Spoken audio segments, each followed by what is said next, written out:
بلا تمہید۔ جو میں نے آیت تلاوت کرنے کا شرف اور سعادت حاصل کی ہے، اس آیت پر مکمل کامل طور پر تو 3 آدمی مل کر بھی بات کریں یا بحث کریں تو نہیں مکمل ہو سکتی۔ صرف اس آیت کے ایک لفظ پر مختصر سی وضاحت آپ کے گوش گزار کر دیتا ہوں۔ الا ان اولیاء، اولیاء اس کی جمع، یہ ولی کی جمع ہے، اور ولی کا معنی کیا ہے؟ کسی مشتق سے ابہام دور کرنا ہو تو مشتق منہ سے ابہام دور کرنا پڑتا ہے۔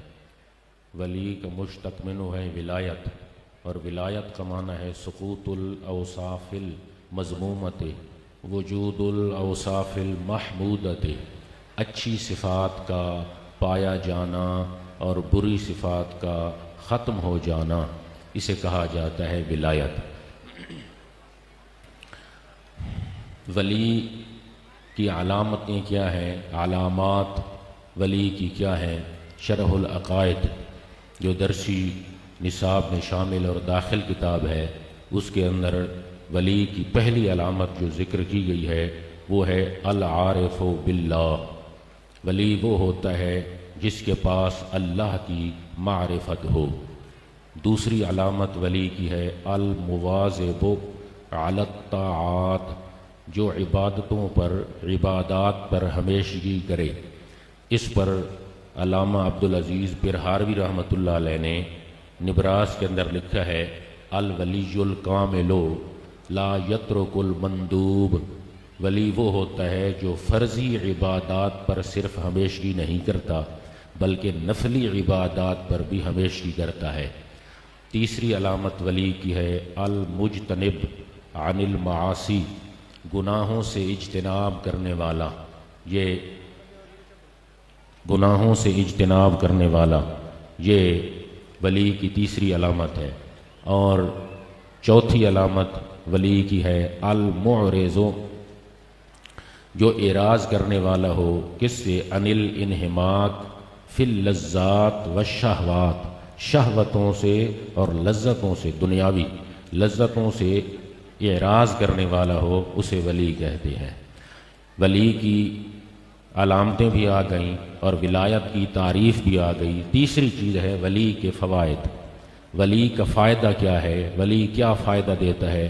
بیضاوی شریف کے اندر جو درسی نصاب میں داخل کتاب ہے علم التفسیر پر، بیضاوی شریف کے اندر ولی کا ایاک نعبد و ایاک نستعین، اس آیت کے تحت قاضی بیضاوی رحمۃ اللہ علیہ نے ولی کا ایک فائدہ ذکر کیا ہے ادرج عبادتہ فی تضاعیف عبادتہم وخلط حاجتہ بحاجتہم تقبل ببرکتہا۔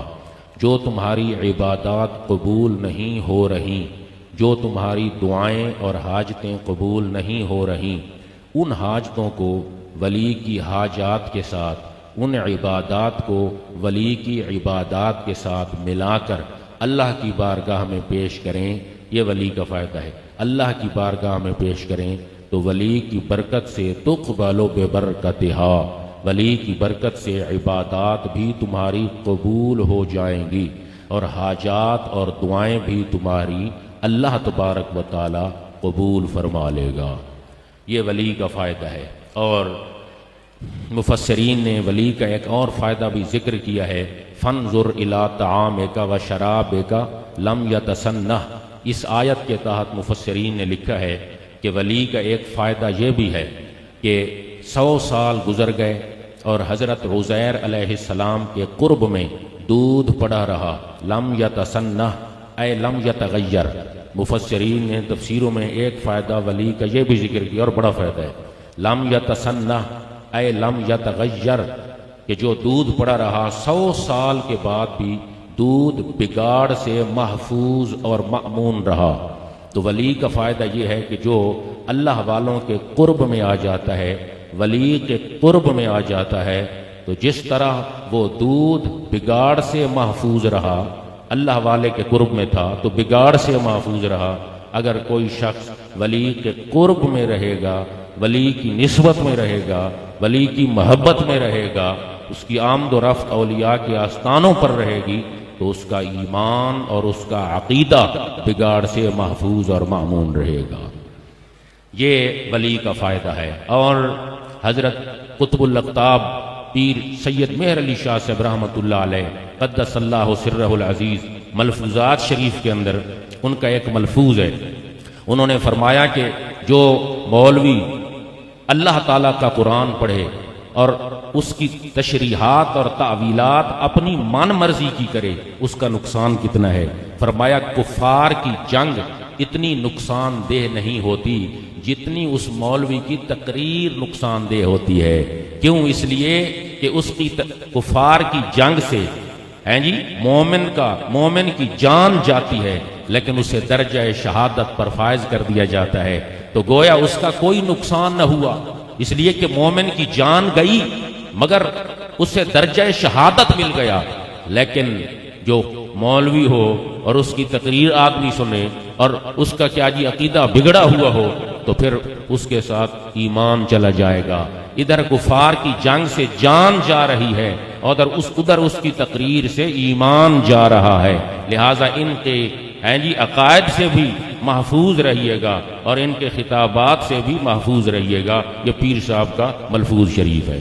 اور جب صدیوں سے چلے اتفاقی اور اجماعی عقائد کو اپنی من مرضی کے لیے، اپنے مفاد کے لیے تبدیل کیا جا رہا ہو، صدیوں سے چلے اتفاقی اور اجماعی عقائد کو تبدیل کرنے کی کوشش کی جا رہی ہو، جب اغیار کی خوشی کے لیے اغیار کے موقف کو برسر ممبر بیان کیا جا رہا ہو، جب رنگ برنگے اور خود ساختہ عقائد اور نظریات سے ملک و ملت کا نقصان ہو رہا ہو، تو ایسے پریشان کن حالات میں تعلیمات غوثیہ، تعلیمات مہریہ، تعلیمات نصیریہ کے پیش نظر زندگی گزارنی ہوگی، اور تعلیمات غوثیہ، تعلیمات مہریہ اور تعلیمات نصیریہ کو مشعل راہ بنانا صرف گولڑویوں کے لیے نہیں بلکہ سب کے لیے لازمی، ضروری اور مفید امر ہوگا، سب کے لیے لازمی، ضروری اور مفید امر ہوگا۔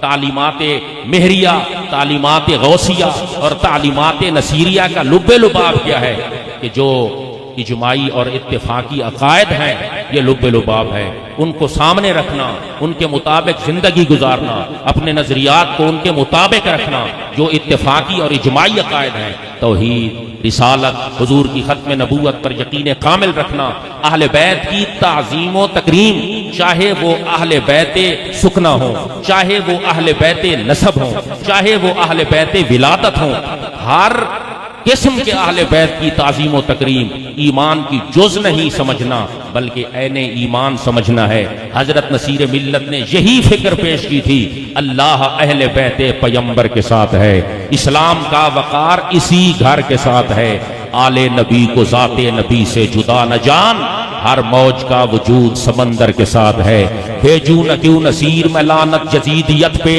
یہ دشمنی ہے اور میرے گھر کے ساتھ ہے۔ حضرت نصیر ملت نے یہاں پر یزید کا لفظ نہیں کہا کہ بھیجوں جی میں لعنت یزید پہ، نہیں، یہ اس مصرے کے اندر نہیں کہا گیا، بلکہ کہا گیا یزیدیت پر لعنت بھیج رہا ہوں، اس لیے کہ یزید ایک فرد کا نام تھا، یزید ایک شخص کا نام تھا، گزر گیا، جہاں پر پہنچنا تھا پہنچ گیا۔ اگر یزید پر یہ لعنت کا فیصلہ ہوتا تو صرف یزید تک وہ لعنت محدود رہتی۔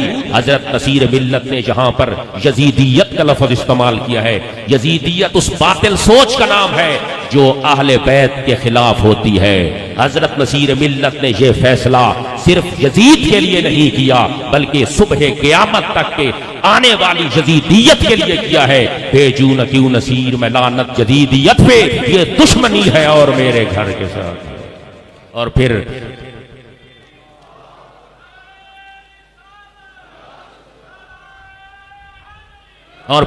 اتفاقی اور اجماعی عقائد میں، اتفاقی اور اجماعی عقائد میں فضیلت افضلیت شیخین حضرت ابوبکر صدیق رضی اللہ تعالی عنہ افضل البشر بعد الانبیاء، افضل البشر بعد الانبیاء، نبیوں کے بعد سب سے افضل خلیفہ اولا بھی صدیق ہیں اور خلیفہ اولا بھی صدیق ہیں۔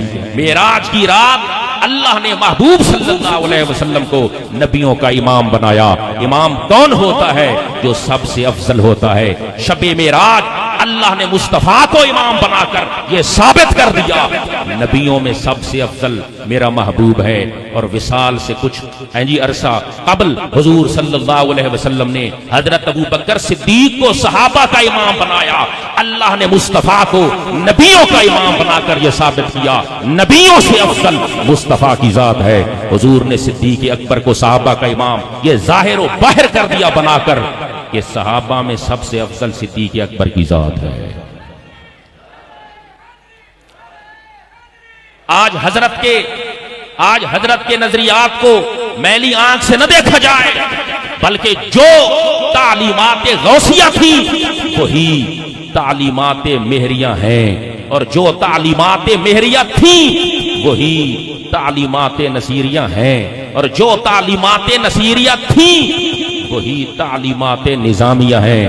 آج حضرت کے نظریات کو مجروح کرنے کی ناکام کوشش کی جا رہی ہے۔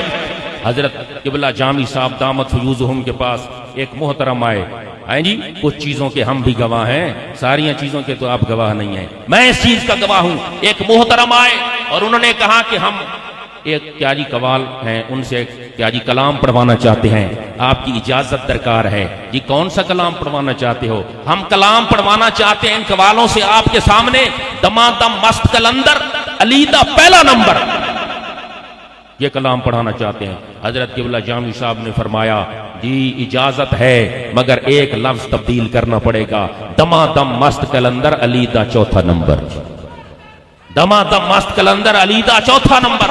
حضرت علی المرتضیٰ شیر خدا کی شان براء البراء ہے، علم کی حکمت کے اللہ تبارک، حضرت عبداللہ بن مسعود سے روایت ہے کہ اللہ تبارک و تعالی نے علم و حکمت کے 10 خزانے پیدا کیے، جن میں 9 خزانے اللہ نے علی حیدر کرار کو عطا کیے، اور صرف ایک خزانہ مصطفیٰ کی باقی امت میں تقسیم فرما دیا۔ اس میں کوئی شک نہیں، تم دخل دے رہے ہو عقیدت کے باب میں، دیکھو معاملہ یہ ہمارا علی کا ہے۔ تم دخل دے رہے ہو عقیدت کے باب میں، دیکھو معاملہ یہ ہمارا علی کا ہے۔ اصحابی کن نجوم کا ارشاد بھی بجا، لیکن بلند سب سے ستارہ علی کا ہے۔ تو کیا ہے اور کیا ہے تیرے علم کا مقام، تجھ پر کرم نصیر یہ سارا علی کا ہے۔ اور حضرت نصیر ملت کی تعلیمات پر بول رہا ہوں۔ حضرت نصیر ملت کی آخری 2 باتیں، حضرت نصیر ملت کی کیا تعلیمات تھی؟ وہی تعلیمات تھی جو تعلیمات مہریہ تھی، تعلیمات غوثیہ تھی۔ حضرت نصیر ملت کی وہی تعلیمات تھی۔ حضرت جناب امیر معاویہ رضی اللہ تعالیٰ عنہ کے بارے میں حضرت نصیر ملت کی کیا رائے تھی؟ مجھ سے ایک مولانا نے پوچھا، رکا دیا، پرچی دی کہ حضرت امیر معاویہ کے بارے میں حضرت نصیر ملت کے کیا نظریات اور عقائد تھے۔ میں نے کہا آپ کو خود پتہ چل جائے گا، پڑھ لو نامہ باب نام و نسب کا، جہاں پر حضرت امیر معاویہ کا ذکر آیا، حضرت قبلہ نصیر ملت نے حضرت امیر معاویہ کے ساتھ حضرت کا لفظ بھی لکھا، جناب کا لفظ بھی لکھا، صاحب کا لفظ بھی لکھا، رضی اللہ تعالی عنہ کا جملہ بھی لکھا۔ اور کیا چاہتے ہو؟ نظریہ واضح ہو گیا، عقیدہ واضح ہو گیا، رائے سامنے آ گئی ہے جی، رضی اللہ تعالی عنہ کا جملہ بھی لکھ دیا۔ بس آگے یہ فرمایا کہ ان سب کے باوجود حضرت نے خود فرمایا، نصیر ملت نے، ان سب کے باوجود صفحہ 519، ان سب کے باوجود حضرت امیر معاویہ کو دائرہ صحابیت سے خارج کرنا اور فضول تشریحات سے انہیں مشرک اور کافر ثابت کرنا، یہ صرف گناہ عظیم نہیں بلکہ توہین رسول کریم ہے، اور حضور صلی اللہ علیہ وسلم کی توہین بالواسطہ ہو، یہ حضرت کی عبارت شروع ہے ابھی، اور حضور صلی اللہ علیہ وسلم کی توہین بالواسطہ ہو یا بلا واسطہ ہو، موجب کفر و الحاد ہے۔ پس حضرت امیر معاویہ کو دائرہ صحابیت سے خارج کرنا کسی صورت بھی ممکن نہیں ہے۔ بہرحال حضرت نصیر ملت نے علماء، طلباء، فضلاء پر گہرے اثرات مرتب کیے۔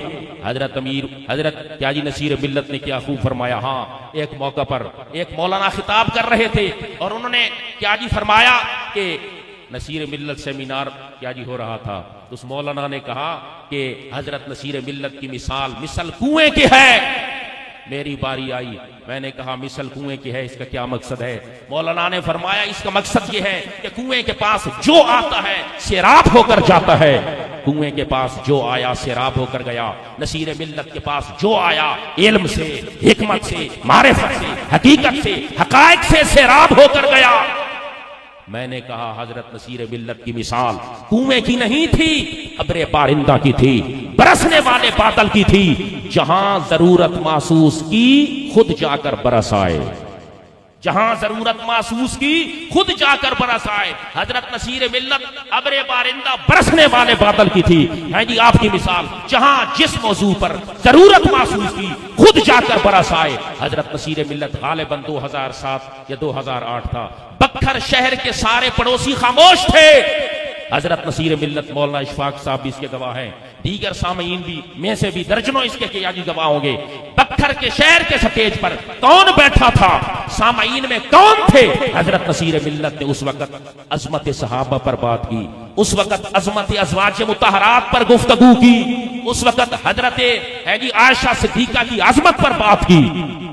پورا مجمع انگشت بدندہ ہو کر ورطہ حیرت میں ڈوب گیا، اور پورے کا پورا مجمع ایسی دلائل کی برسات کی کہ پورے کا پورا مجمع حق نصیر یا نصیر کے نعروں سے گونج اٹھا۔ کچھ لوگ ایسے ہوتے ہیں، کچھ لوگ ایسے ہوتے ہیں کہ جو کیا جی جن کو تاریخ بناتی ہے، اور کچھ لوگ ایسے ہوتے ہیں جو تاریخ کو بناتے ہیں۔ حضرت نصیر ملت ہسٹری میکر تھے، مرد میدان تھے، مرد مجاہد تھے، مرد عمل تھے۔ آخر پر ہم حضرت نصیر ملت سے پوچھ لیتے ہیں کہ جب ہے جی آدمی جنجال پورے میں پھنس جائے تو اپنے عقائد کی درستگی کہاں سے کرے، اپنے عقائد کی درستگی کہاں سے کرے؟ تو حضرت نصیر ملت کی روح نے جواب دیا، قلم نے جواب دیا، کیا فرمایا؟ درستی عقائد کہاں سے درستی عقائد کی کرنی ہے یا حضرت بتا دیجئے؟ فرمایا درستی عقائد کی کر لو یہاں سے، درستی عقائد کی کر لو یہاں سے، کہ ہیں قبلہ حق نما غوث اعظم۔ ذوق کے ساتھ سبحان اللہ، بلند آواز کے ساتھ سبحان اللہ، محبت کے ساتھ سبحان اللہ۔ درستی عقائد کی کر لو یہاں سے، درستی عقائد۔ اس طرف کیوں اشارہ کر رہا ہوں؟ اس لیے کہ یہ بھی غوث اعظم کا ایک گھر ہے۔ درستی عقائد کی کر لو یہاں سے، کہ ہے قبلہ حق نما غوث اعظم۔ مصائب کے طوفان سے ٹکرا رہا ہوں، مصائب کے طوفان سے ٹکرا رہا ہوں، میں لے کر تیرا آسرا غوث اعظم۔ آج کوئی یہ نہ کہے، کسی شخص کو، کسی آدمی کو، کسی مولوی کو یہ بھول نہیں ہونی چاہیے کہ مصائب کے اندر، مصیبتوں کے اندر، مشکلات کے اندر نصیر ملت کا سہارا میں بنا تھا۔ نہیں مولوی صاحب، انہوں نے خوش کرنے کے لیے آپ کے سر پر ہاتھ پھیرا تھا۔ نصیر ملت نے کہا میرا سہارا کوئی نہیں ہے، میرا سہارا غوث اعظم کی ذات ستودہ صفات ہے۔ جی کیا فرمایا؟ میں لے کر تیرا مصائب کے طوفان سے ٹکرا رہا ہوں، ایک لفظ تبدیل کر رہا ہوں، مصائب کے طوفان سے ٹکرا چکا ہوں، مصائب کے طوفان سے ٹکرا چکا ہوں، میں لے کر تیرا آسرا غوث اعظم۔ نصیر آج بیٹھا ہے بن کر سوالی، نصیر آج آیا، نصیر آج آیا ہے بن کر سوالی، نصیر آج آیا ہے بن کر سوالی، اسے بھی ملے بھیک یا غوث اعظم، اسے بھی ملے بھیک یا غوث اعظم۔ درستی عقائد کی کر لو یہاں سے کہ ہے قبلہ حق نما غوث اعظم وما علینا الا البلاغ المبین.